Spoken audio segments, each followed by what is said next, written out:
Now tell me, I heard you have a new workbook coming out. Is that going to touch on your particular style as a drummer, or is it just a more general drum workbook? It's you know what, when the COVID happened, I the last time I worked was March 12th, and I was in New York. I was supposed to go to Japan the next day, and everything got canceled, and I was able to get back to Phoenix, and um, and that's the first time I had that kind of time off. You know what I mean? Yeah. I mean, I would get a couple of weeks or 2 or 3 weeks here and there, but never an extended period where I just could stop thinking about the next thing that was coming up. You know what I mean? Because a lot of times when I had time off, there'd be a few weeks between projects, but some of that time would be spent learning what you had to do for the next gig. So You know what I you're mean? never really off.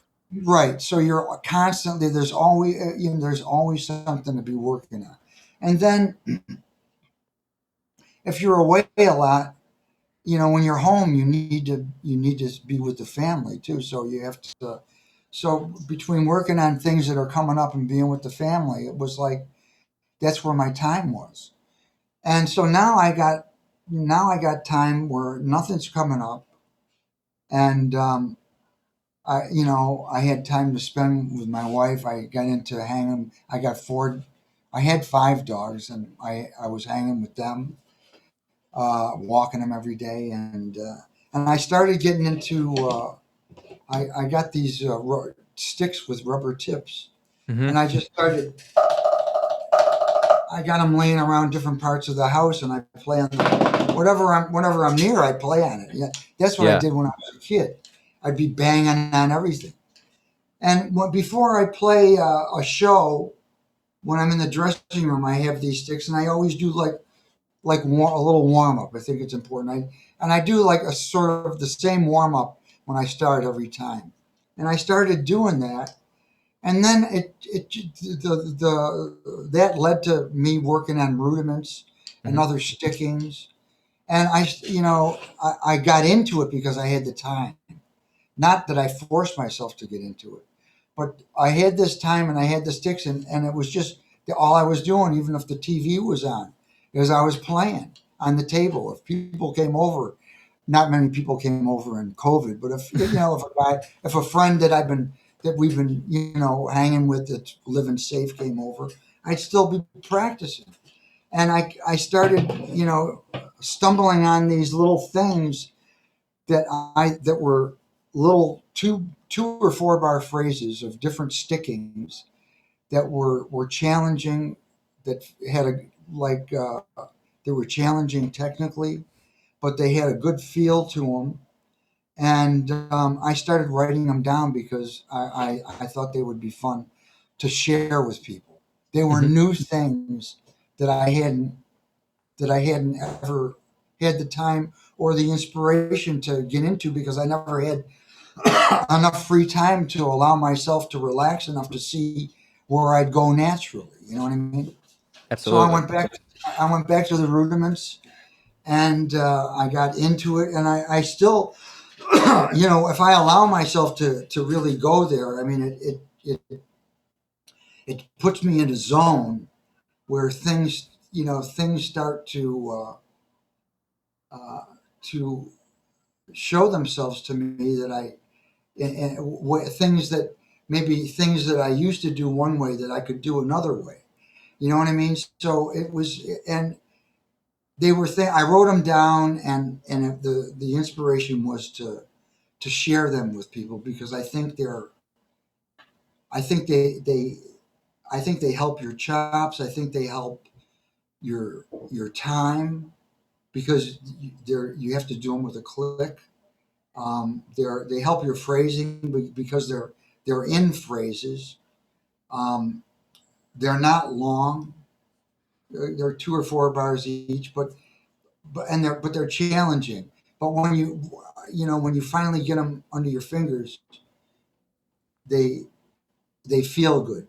It's nice when you can have your hands move a way that they didn't move before, and you can finally get it to where it feels comfortable, and hopefully that'll inspire them to think their own things, to think their own new ideas. So, I think it's I'm happy. I'm excited about it. Who's publishing it?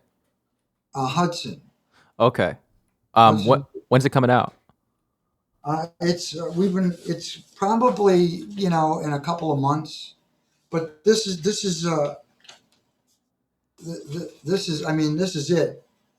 don't know. I mean, I wrote it all. I wrote it out, and now they got a copyist doing it, and we're correcting it, and so it got me back into writing.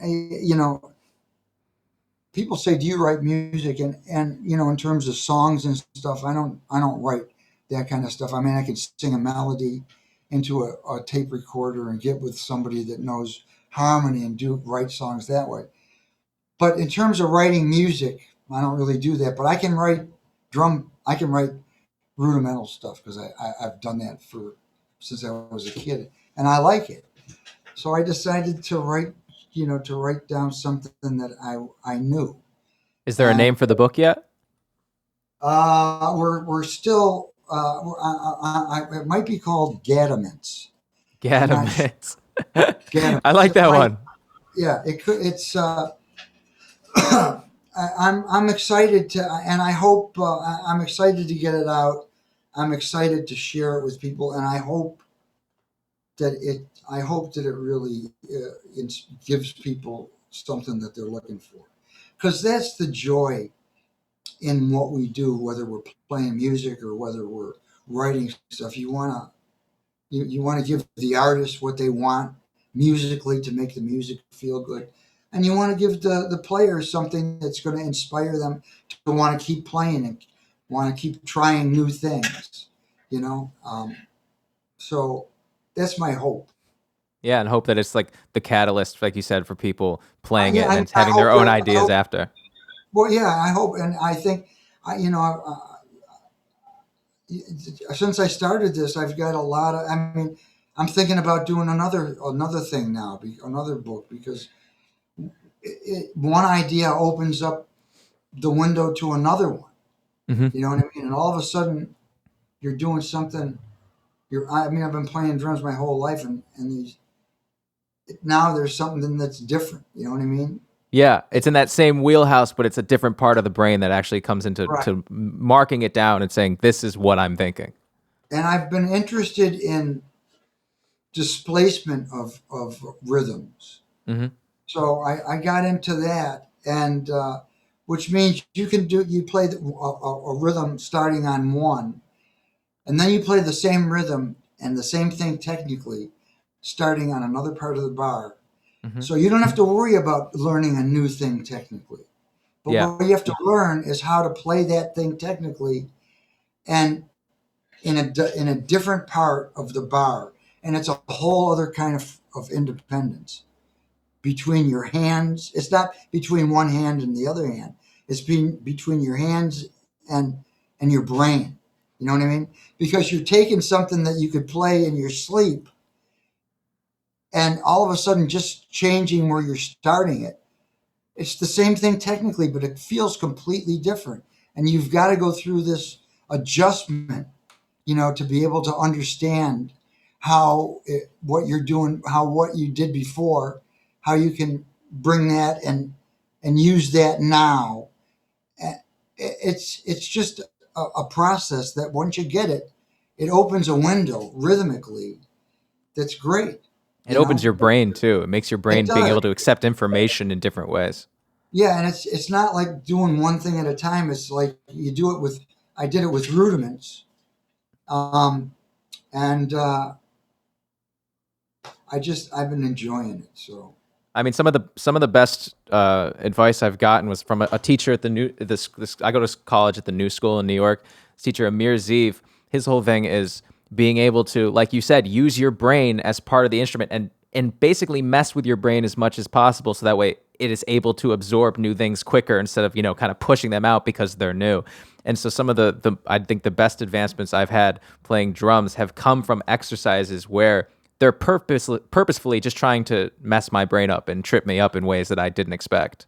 Didn't expect, but if you do it slow and over again, then that become what's tricking your brain becomes, you start to understand it, and it becomes, you understand how to do it, even though it seems like it's in a different place. You understand how that fits,